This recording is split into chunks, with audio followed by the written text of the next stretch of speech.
नमस्कार दोस्तों, आपका स्वागत है आपके अपने YouTube channel rank to MS में। और मैं आपके लिए लेकर के आया हूँ BSNL से जुड़ी हुई लेटेस्ट अपडेट।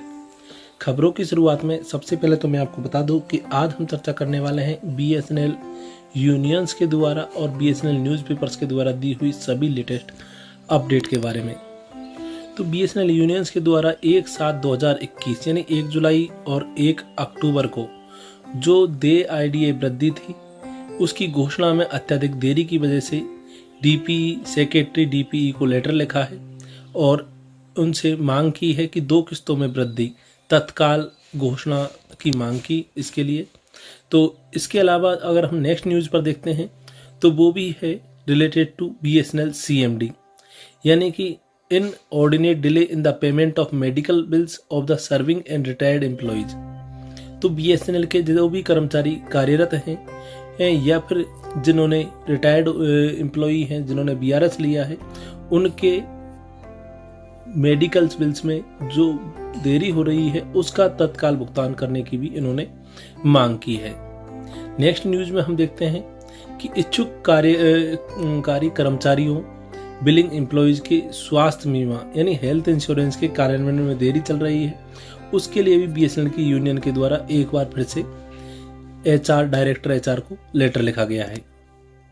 वहीं TSM जिन्हें डायरेक्ट दूरसंचार टेक्नीशियन यानी टेलीकॉम टेक्नीशियन के रूप में पदोन्नत किया गया है, उन्हें प्रेसिडेंशियल ऑर्डर से वंचित रखा है। इसके लिए भी डायरेक्टर HR को लेटर लिखा गया है। हालांकि DOT ने फाइल बिना कोई कार्रवाई के BSNL को लौटा दी है।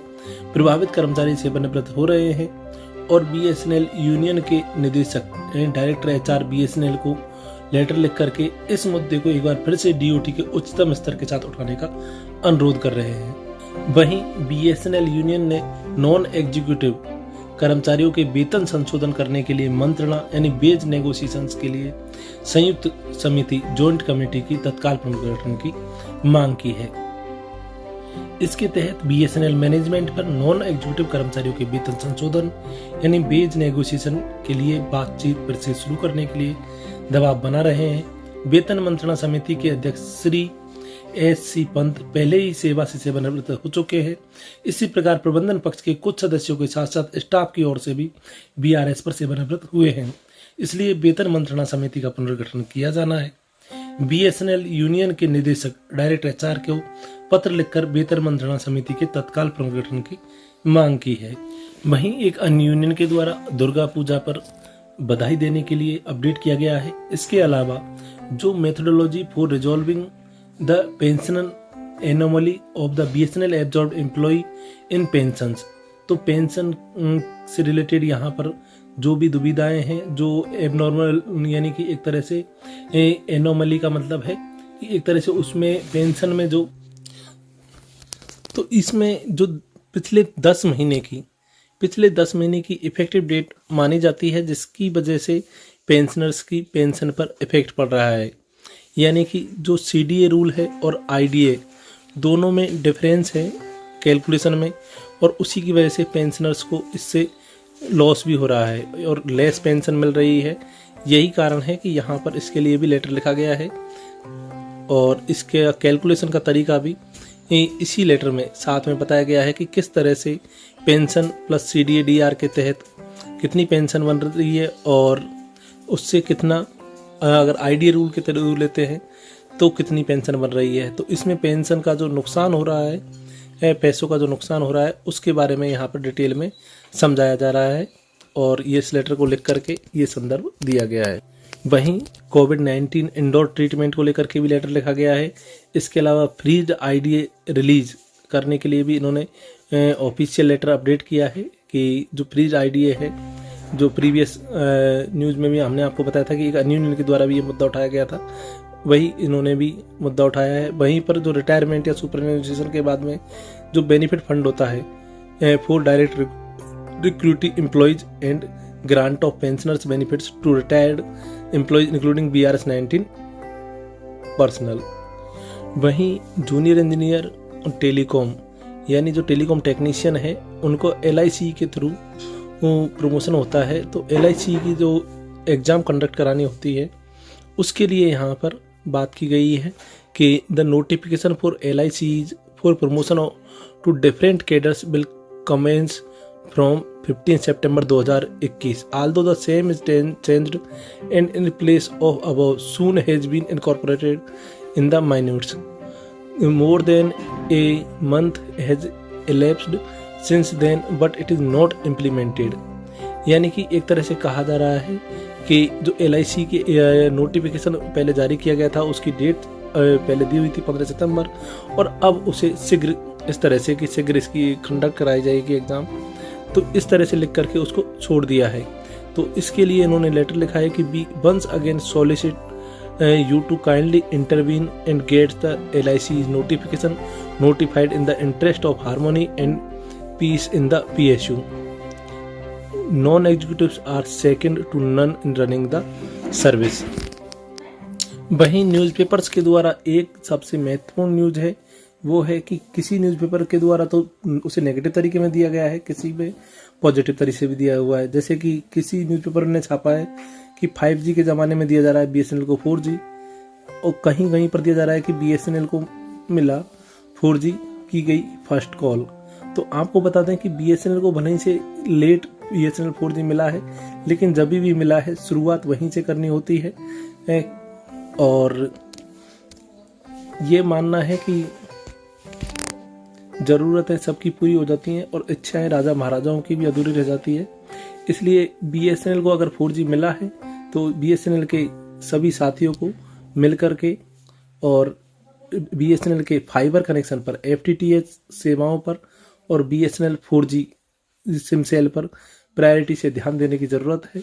और जब तक BSNL में 5G नहीं आता है तब तक BSNL के 4G का प्रचार प्रसार करके हम डेब्ट को, यानी जो उधार है BSNL के ऊपर 30,000 करोड़ का, उसे काफ़ी हद तक चुकाया जा सकता है। तो सिम सेल और BSNL FTTH पर मुख्य ध्यान देना ज़्यादा ज़रूरी है, प्रायोरिटी पर लेना ज़रूरी है। और सबसे अंत में यूनियन स्ट्रगल इज सॉल्यूशन, यानी कि एकताबद्ध संघर्ष ही एक रास्ता है।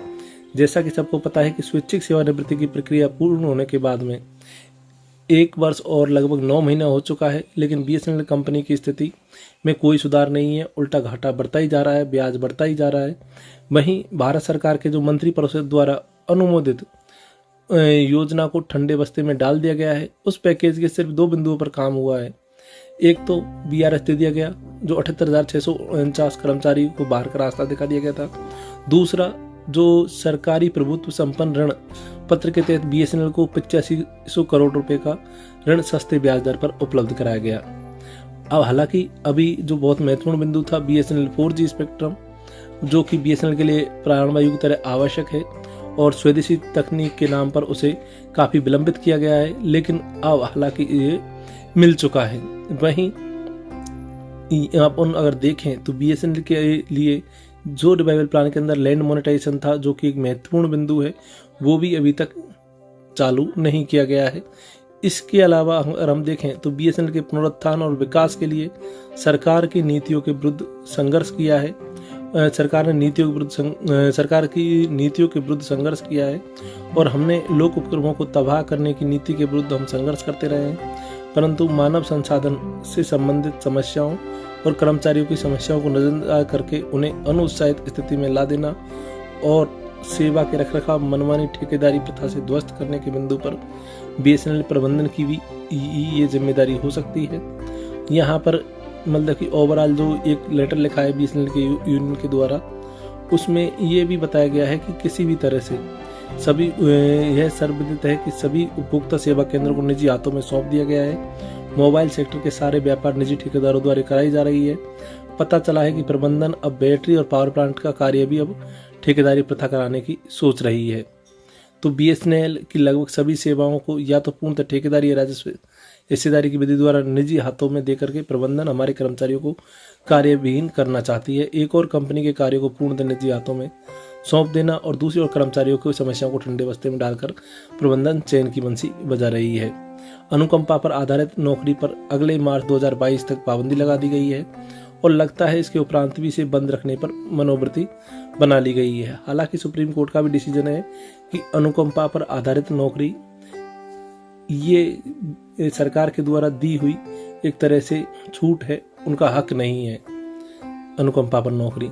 लेकिन हालांकि अनुकंपा पर नौकरी अगर सही से देखा जाए तो मिलना ज़रूरी भी है, क्योंकि ये कुछ प्रावधान पहले से ही रखे जा चुके हैं कि किस बेसिस पर अनुकंपा पर नौकरी दी जानी चाहिए। अगर वो बेसिस पूरे होते हैं तो अनुकंपा पर नौकरी मिलनी ही चाहिए। हालांकि रिस्ट्रक्चरिंग के नाम पर बेतहाशा कर्मचारियों की संख्या में कमी करने का प्रावधान किया जा रहा है। प्रोन्नति संबंधी परीक्षाओं का आयोजित करना असंभव सा होता जा रहा है। युवा कर्मचारी जो कि पूर्ण टेक्निकल एजुकेशन से लैस हैं को प्रोन्नति का रास्ता बंद रखा गया है। नई पदोन्नति नीति की मांग की अनसुनी की जा रही है। एटीटी से कार्यालय अधीक्षक के पद पर लगभग सभी कर्मचारी स्टेगनेशन का शिकार बनते जा रहे हैं। वेतन पुनरीक्षण को बुला दिया गया है। गलत ढंग से रोके गए औद्योगिक महंगाई भत्ते की बकाये की भुगतान की मांग को भी वाजिब बताने के बावजूद भी प्रबंधन चुप्पी लगा करके बैठी हुई है।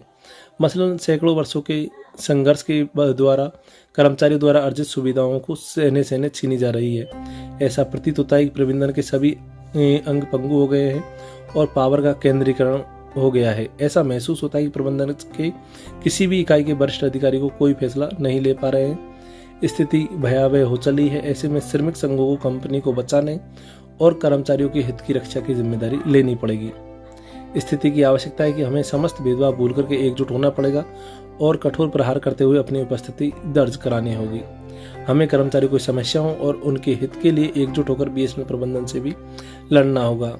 केंद्र सरकार की नीतियां कंपनी के विकास में बाधक है, परंतु नई पदोन्नति नीति का सृजन, पदोन्नति के लिए परीक्षाएं, रोके गए औद्योगिक महंगाई भत्ते के बकाये का भुगतान, कई राज्यों के दुष्कर परिस्थितियों में कार्य करने वाले कर्मचारियों के बकाये विशेष भत्ते का भुगतान, वेतन समझौता के लिए समिति का गठन, रिस्ट्रक्चरिंग के द्वारा कर्मचारियों की वांछित संख्या का निर्धारण, चिकित्सा सुविधा के तहत कर्मचारियों के विपत्रों का समयबद्ध निष्पादन, सेवाओं के रखरखाव में कर्मचारियों की भागीदारी आदि समस्याओं पर हम प्रबंधन के पिछले 2 वर्षों से लगातार अवगत करा रहे हैं, परंतु कोई हल नहीं निकल पाया है। अब हमारे सामने जो नीतियों ही एक सूक्ष्मकरण के रूप में हमें दिखती हैं, जिसके माध्यम से हम हर संकट को पार कर सकते हैं। हमें उनके जो हालत में इस समय बीएसएनएल की हालत है उसमें एकता सुनिश्चित होनी चाहिए। और ये मेरा मानना है पर्सनली कि इस समय बीएसएनएल की सभी यूनियंस को एकजुट होकर के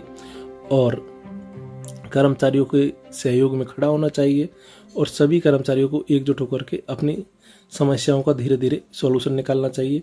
और समस्याओं का सॉल्यूशन एक ही तरीके से निकल सकता है, जैसे कि बीएसएनएल 4G, बीएसएनएल का फाइबर कनेक्शन, FTTH कनेक्शन, उनकी जो ज़्यादा मार्केटिंग हर एम्प्लॉय के द्वारा की जाए, फेसबुक पर, व्हाट्सएप पर उनके जो प्लान्स हैं वो शेयर किए जाए। इसके अलावा बीएसएनएल के FTTH कनेक्शन के और बीएसएनएल के 4G सिम और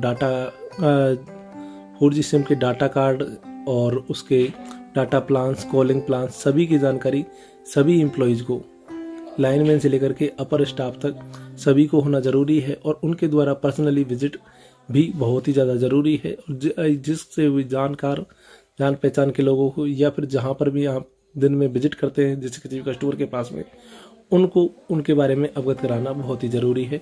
इसी की बदौलत ज़्यादा से ज़्यादा बीएसएनएल 4G कनेक्शन दे करके और ज़्यादा से ज़्यादा फाइबर कनेक्शन दे करके ही बीएसएनएल को फ़ायदे में लाया जा सकता है। और अगर कंपनी फ़ायदे में होगी और बीएसएनएल की एक जो कि मिनी रत्न कंपनी में है अभी, तो जब वो फ़ायदे में होगी तभी जा कर के बीएसएनएल के कर्मचारियों को सारी सुख सुविधाएं मिल सकेगी, वेतन भत्ता और अन्य चीज़ें भी सुचारू हो सकेगी।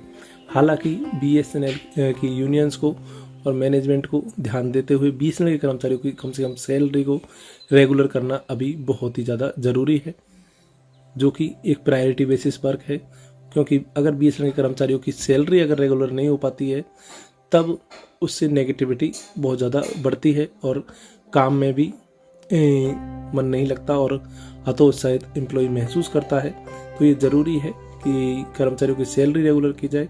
साथ ही बीएसएनएल के कर्मचारियों के लिए भी ज़रूरी है कि वो ज़्यादा से ज़्यादा बीएसएनएल फाइबर कनेक्शन का और बीएसएनएल 4G सिम का ज़्यादा से ज़्यादा प्रचार करें। धन्यवाद।